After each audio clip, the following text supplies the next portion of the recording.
क्या एक कविता समय के परे जाकर भी हमें झकझोर सकती है? क्या शब्द इतने ताकतवर हो सकते हैं कि वो सदियों बाद भी हमारे दिलों की धड़कन बन जाए? रविंद्रनाथ टैगोर का नाम इसी ताकत का प्रतीक है। एक ऐसा नाम जिसने शब्दों के माध्यम से पूरी दुनिया को बदलने की ताकत दी। रविंद्रनाथ टैगोर की कविताएं सिर्फ शब्द नहीं हैं, वे जीवन, प्रकृति और अध्यात्म का जीवंत प्रतिबिंब थी। उनकी गीतांजलि ने उन्हें नोबेल पुरस्कार दिलवाया, लेकिन उससे भी ज़्यादा इसने विश्व को एक नई दृष्टि दी।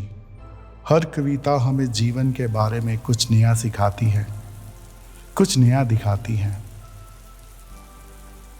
टैगोर की कविताएं हर उस भावना को छूती हैं जो इंसानियत का हिस्सा है।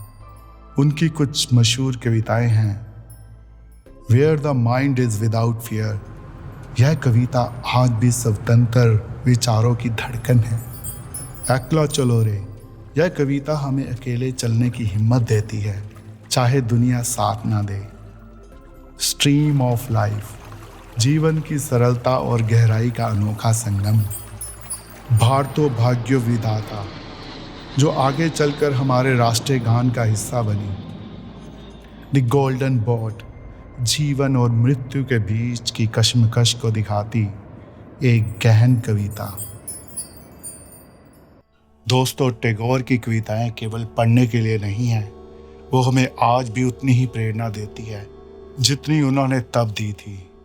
उनकी where the mind is without fear आज भी हर स्वतंत्र विचारक के दिल में बसी हुई है। एकला चलो रे हमें याद दिलाती है जब कोई साथ ना हो तब भी अपने पथ पर कैसे अडिग रहना है। क्या हम उनकी कविताओं में दी गई सीख को अपने जीवन में उतार पा रहे हैं? यह एक सवाल जो हमें खुद से पूछना चाहिए। रविंद्रनाथ टैगोर की कविताएं हमें जीवन का असली अर्थ सिखाती हैं। वे हमें याद दिलाती हैं कि हर शब्द, हर भावना एक गहरा अर्थ होता है। हमें केवल उसे समझना चाहिए, महसूस करना चाहिए। तो दोस्तों, टैगोर की कविताएं केवल शब्दों का खेल नहीं है, वे हमें जीवन के गहरे अर्थ और मानवीय संवेदनाओं से जोड़ती है। अगली बार जब उनकी कोई कविता पढ़ें तो उसे केवल शब्दों के रूप में नहीं बल्कि जीवन के दर्शन के रूप में देखें।